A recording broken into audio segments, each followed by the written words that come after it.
What's going on, guys? And I have an important announcement. As you guys have seen on Facebook, the Warcry Podcast now has a merch store through Redbubble.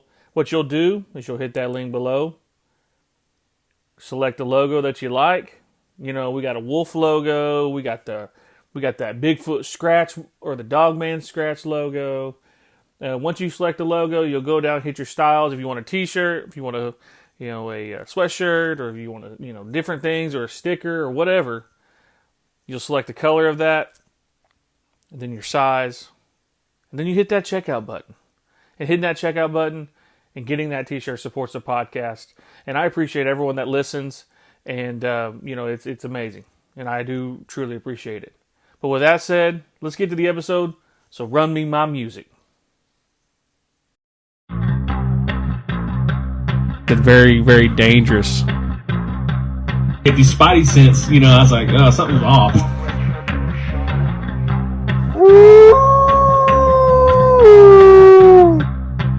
And I'm just like, man, I'm waiting to hear something, Keep that crowd warmed up. There's Mr. Yahola Tiger.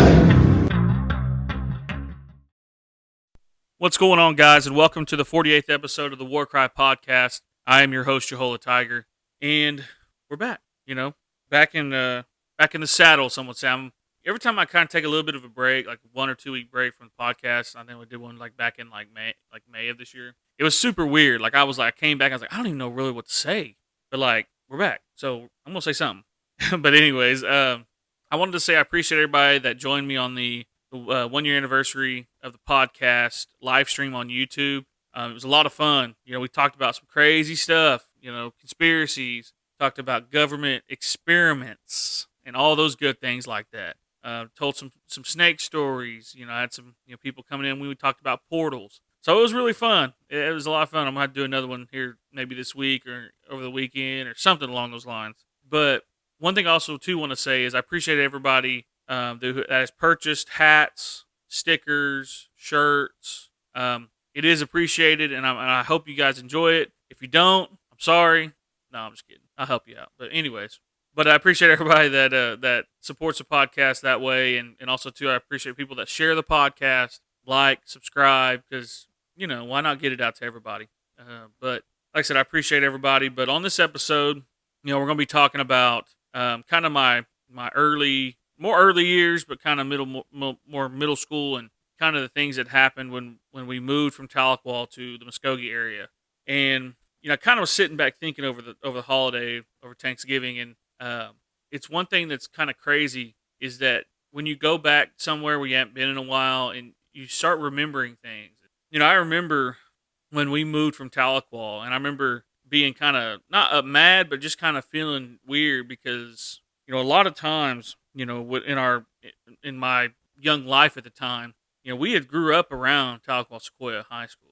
That was, we probably went there during the summertime when, they had basketball practices. I remember walking in with my pawpaw and my pawpaw Tiger and Louis Jackson, the athletics director at the time, and we sat and watched summer practice, or the guys shooting around. Some names, that are etched in Sequoia lore and legacy and history, and those guys that went to the state tournament and played Blake Griffin.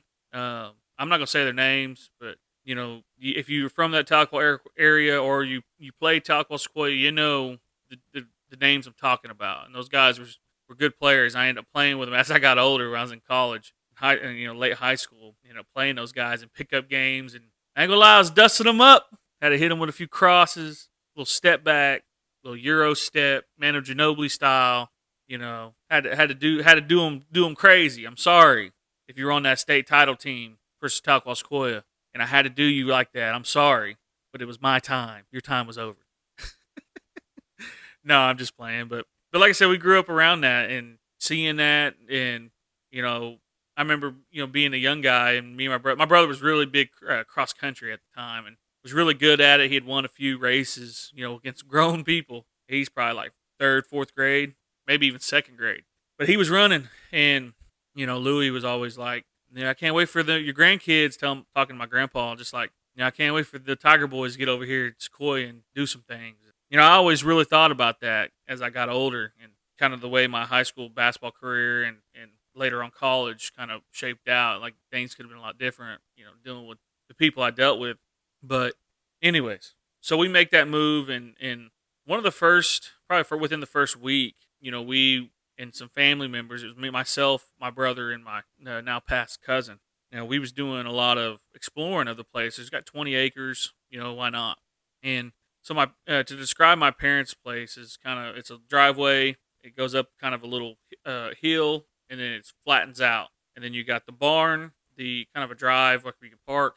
You have a garage, shed, and then the main house. And on the other side of the main house is towards the river, and you go back down a hill, and you basically get down to the river, and it gets kind of the bottom area where there's a trail, where you could see, different, different trails that go along the river. That's like public land, and we decided we was gonna go, exploring that day, and it's probably about noon. It was middle of the summer, probably August, maybe early August, right before school started, and maybe even late July. I can't exactly remember, but so we go down there, and we kind of looking around, and as you go past the fence, it's it's kind of a little cliff or a little bluff, and then you kind of climb down, and we was like, man, this is a good place for coyotes, and maybe even a mountain lion, because there's all these little like caves that you can go underneath the rock, like it goes under, and it's not really big. It's just big enough for like the size of a dog or cat, and we're going exploring, and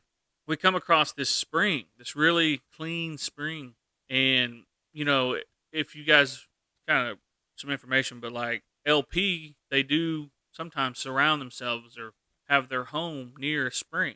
Well, this spring had a little spout, and it would spit water out, and the water, like, it was so clear looking. Like I remember, it was like perfect. It was like it was groomed almost. Kind of like animals maybe drank out of it, and it was like maybe they were eating around it. Kind of made the kind of like a little pool area.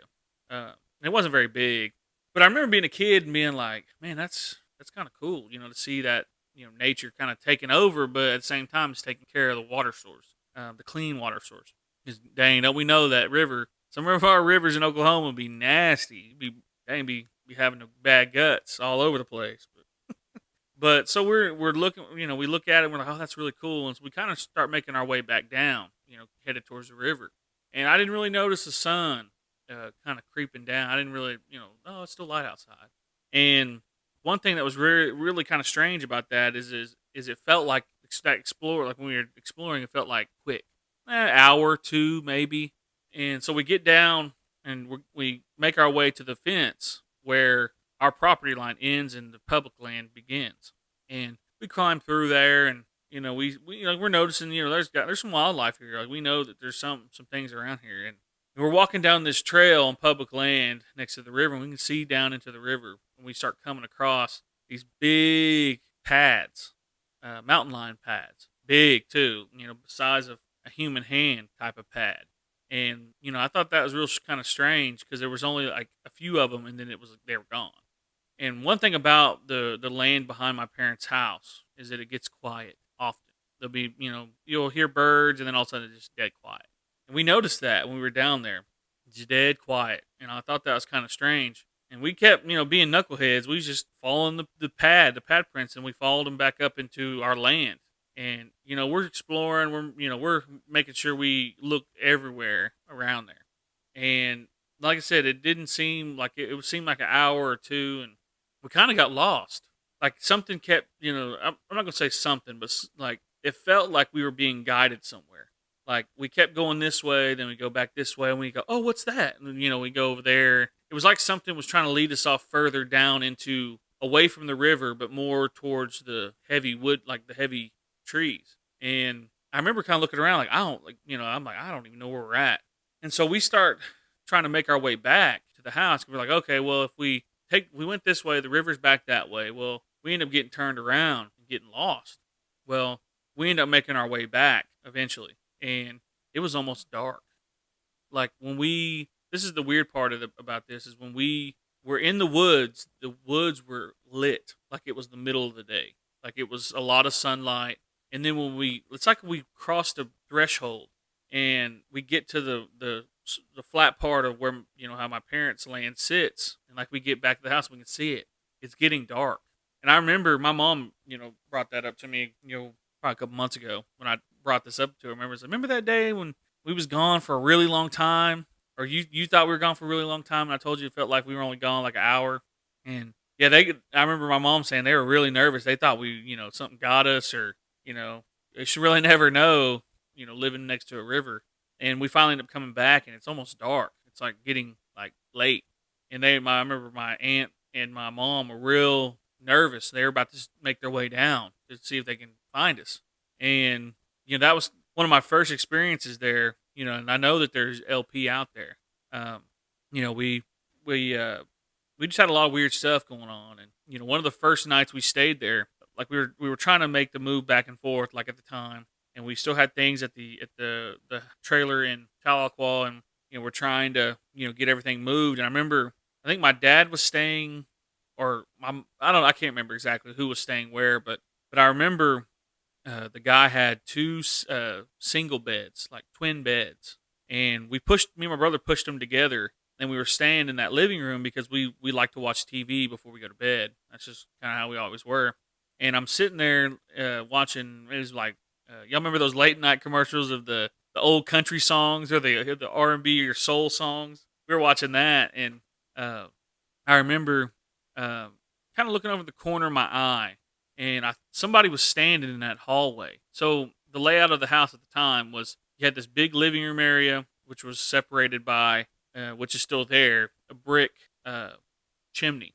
And then you had basically the front door, and then you had kind of a bar area that stuck out. Then you had another dining room, and then when you go back through the living room, there's a little hallway that connects the bathroom, one bedroom, and another bedroom. So it's a 2 bedroom, one bath. And I'm sitting there in the corner, or the far corner, and it seemed like the shadow was like right on the outskirts of that light. But I'm looking, and I'm like, what is that? And so I go, hey, mom. I said, kind of looked like a woman. My mom is kind of has taller, stature. And at the time she had brown hair, kind of longer brown hair. I said, Mom, what are you doing? Because this person was just standing in the middle of that hallway, just looking at us. And I bumped Nate, and I'm like, you see that? What is that? And we're looking, and it's a person standing in that hallway. And I remember yelling for my mom, or whispering in a way. I was like, Mom, hey. And that thing in the shadow went into the bathroom. And then all of a sudden the shadow come right back, and you could tell it's a person. And it went right back into where my parents were staying, where their bedroom was. And I remember saying my mom's name like 10, 15 times. Like I was trying to get her attention. Next morning, I was like, hey, Mom, did you hear me last night hollering for her? What was you doing trying to scare us? My parents, we're always pranksters. We always like to kind of mess with each other. But she was like, no, that wasn't me. I didn't even get up last night. I was like, what? Are you sure? I called for you like a bunch. She's like, no, it wasn't me. I don't know what that was. And so, we always thought it might have been the ghost of the man that passed in the house. And, I always thought that was kind of interesting as kind of the first night we, stayed there. And, kind of, calling back to the first early years episode, we had somebody kind of messing with us. My grandma was still alive at this time, and he was away. I'll say away. And, yeah, we always had somebody, who messing with us. And I remember, we had this, one of the doors was kind of on the back side. And I remember not seeing shadow figures, but kind of seeing, especially my parents' room, which later on in my high school years became my bedroom. But I remember seeing shadows. And it wasn't like, it wasn't like shadows like, oh, it was a full on like apparition shadow I saw in the corner of the room. It was like they were in the corner of your eye. Like, I could see something moving around over here in my peripheral. I'd look, and there's nothing there. And, as we, started living in that house and making that house our home, and my parents have done a really good job of making this house really nice. And, they added on, but there was always things like when we first moved on, when we first, the layout that the house is now, when we started the back door, which is in the kind of in the living room where it goes straight out to that, the pasture, and then it goes out to the woods. There were nights where, it was in the middle of the night, and my dad would hear, it'd be like kind of laughter or kind of a hoot, like a hoot owl, but it wasn't like it sounded like a person hooting. And, my dad would always go out, and we had a BB gun, and he'd always just shoot out there. And I told my grandpa, and, that's where he told me, about the medicine where you can kind of doctor up a bullet and it would go to your target of what's out there. That's kind of where I learned that was him telling me about that, and my dad, shooting a BB gun, which isn't gonna wasn't it's not gonna hurt anybody, but a person, but an animal, it may wound.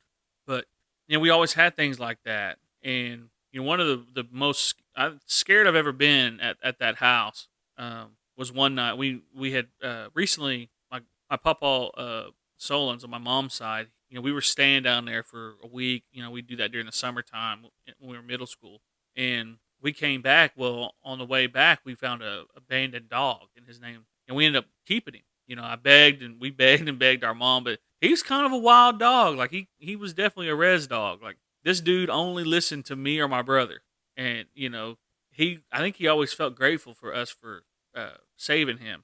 And I miss him to this day. I think about him often. When I see black dogs, he was a pitch black dog. He was maybe half lab, half pit, and that's why I always get half pit breeds when I get dogs. Like my dog Allie's half pit, half husky, and Kobe, my other dog, is she's Heinz 47, kind of like me, but she got pit in her too. And so, but there's a loyalty there with those animals. And one night. This is kind of followed up, but my brother, I guess before I tell that story, my brother, he'd always wake me up in the middle of the night because he'd be watching TV or playing Xbox or, doing something like that. Well, he was asleep. And I look over and I'm like, man, what is this TV doing on? It was loud. I'm like, golly, like, what's going on? Because he would wait till I was asleep and then turn the TV on. And I'm sitting there trying to fumble for the remote. And it's like 2, 3 in the morning. And I look over, and this dude, if y'all know WWE Undertaker, where he'd sit up, he'd get beat down, and he'd sit up and kind of look at you. That's what my brother did. My dad always laughed about that, but yeah, he did that, and I was like, man, I got spooked out. I was like, golly, I was like, man, I turned the TV on, rolled over, and just try to go back to sleep. But dude his eyes were closed, but he was like up like the Undertaker and looking at me with his eyes closed. I thought that was kind of crazy. I was like, man, my brother's wilding out for that. I thought he was messing with me. But so then that kind of started some other stuff. And our dog Luke knew exactly where our bedroom was. And he'd always sleep in this. It's now it's got like flowers and stuff now. But he would sit underneath our window at night. And I don't know what woke me up that one of the nights. But he one night was crying. And I never heard a dog cry like that. And I look out the window and kind of look, and he's like shivering, like shaking. He was so scared. And I didn't see anything out there, and I was kind of like, man, that's weird. And so I tell my dad, he's like, oh, well, I don't know what that was, And, a few times my dad would be out there standing, like outside our window, and he would knock on it just to mess with us. My dad, that's where I get my prankster stuff from, is from him. Because he always messing with me, man. And Dad, if when you listen to this, you'll remember. I know you'll remember knocking on our window trying to scare me or doing the race, because he knew that there were things kind of messing around out there, and I think he tried to make light of it. I think that's really what it comes down to. But I saw that, and he was shaking. Luke, our dog, was shaking. He's scared, and so I'm like, I don't know what that is. So I end up laying back down. Next night, I wake up again, and he's screaming. It's a weird. I don't even know how to describe it, but it's like a howl, but it's like like he shook, like he like when someone's real scared and they make that sound. But it was like dog form. I've never heard that before from a dog. And I remember looking up, and we still do, but there's a light that shined into that window, and you could see the outline of something big walking in front of that light that kind of shined in. And I don't know what it was. I didn't look out there. But Luke was so scared, and I'm wondering if that thing was trying to get him. I always think it was Skilly, or I know some people gonna get goosebumps when I say this, but Stegany, or maybe Bigfoot, or something like that. And I remember that was one of the scariest I've ever been, because I get goosebumps when I remember that feeling that I had. And I told my parents, and they were like, well, it's just maybe coyotes are after him. Like, that's one thing about my family. We always try to explain something that we can't explain with something that makes sense to us, because my mom's from the country. She dealt with a lot of stuff, and my papa Solons, he always experienced things, and which I got stories from him. I don't know if I want to. I want to see if I can try to record him, but he has a story that he just experienced here in the last like month that I'm like, man, I don't know what that is. What he saw on this pond bank, and then he saw out of a wood line, and then his buddy saw it too, and this is out of Council Hill, Chakota, Oklahoma. But anyways, that night. So then the next morning, I tell my parents, and I'm just like, I don't know what, I don't. I was, scared, didn't know what it was. I always ask my grandpa when I'd see him, what do you think that could have been? He's like, well, and then eventually, as I got older, he started telling me about my grandma and the things that she dealt with, and the things that he's always, he used to say, he's like, you're probably gonna see some things. Don't be scared, always just leave it alone, and don't act scared. Just know that you're protected. And so that's one thing that that I think back on him, and just he always was that kind of that it's gonna be all right. Like we're gonna get through this. It's gonna be scary, or it's gonna be crazy, but we'll be all right. We'll make it. My dad's kind of that way too. No, my dad's not kind of that way. My dad is that way, but there was a lot of things going on, and we ended up getting our basketball goal out there, and I can't tell you how many hours I spent out there working on my shot, dribbling on grass. And any youngsters out there that listen to this podcast, it's, if you're in middle school or early high school or even late high school, and you want to work on your handles, go dribble on grass, because there's a lot of times in games where you're herky jerky and you lose control because that's not what you're working on. Like your practicing is always trying to be perfect. It's not perfect. Certain floors have dead spots. That's how I worked on my people when I played pickup. Like, how did you lose control, get it back, and then somehow figure out a way to get a shot off on somebody? So I dribbled on grass. So if you hear this, or if you're a parent that's got a kid, let them dribble on grass. Put a goal out there on grass. I swear by it. Your handles will be crazy. Plus, you'll be able to get your shot off. If you lost your dribble, some people lose their dribble, now they can't get a shot off. That it helps with all that stuff. It adds an unpredictability to your game. Anyways, that's the coach side of me. Anyways, but we'd be out there playing. My brother, we'd go to blows. Dang, we'd be out there fighting, just beating each other up, trying to win. And there was a lot of times I could feel something watching me from that wood line. And that wood line's probably 100 yards away, and I always feel the eyes on me. And I always told my parents, like, man, I feel like someone was watching me. And they're like, oh, don't worry about it. It's probably just a deer. But when you get that feeling of something that's stronger than you or kind of a predator, you're like, oh man, that uneasiness. I always felt that out there. And it's the middle of the day. So then this kind of leads to a story I've told before, but my mom, she would always mow. We ended up getting a riding lawnmower. Because being push mowing, 10 acres is kind of brutal, or 5 acres is kind of brutal.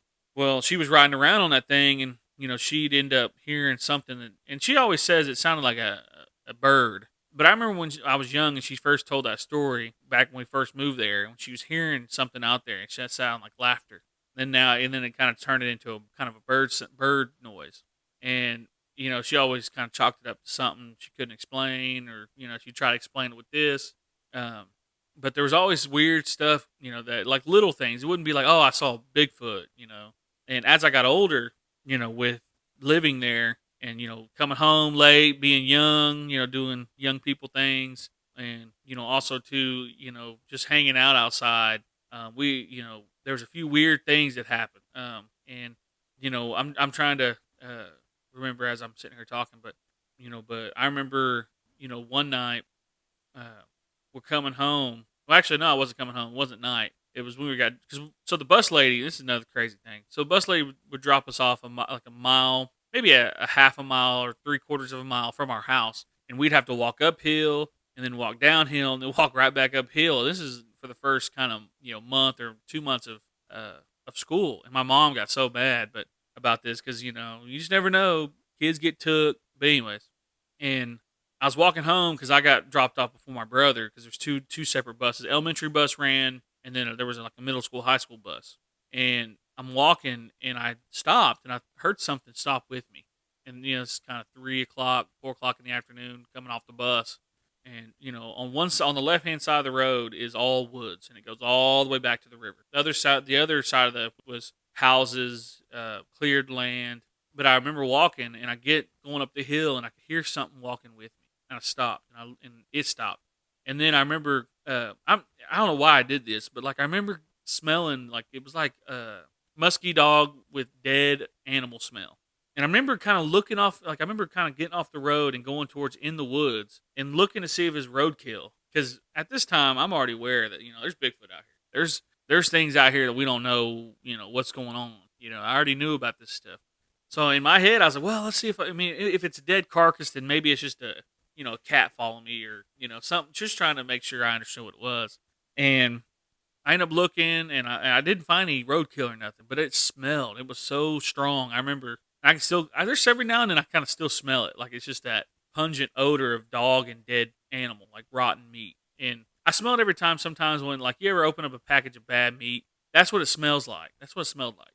And I remember looking around and not seeing any like animal or like squirrel or raccoon. And so I'm bebopping along, and I notice it again. I go up the hill and I get to the first house on the left because it's like all woods, but then there's houses that are like house, woods, and then our house.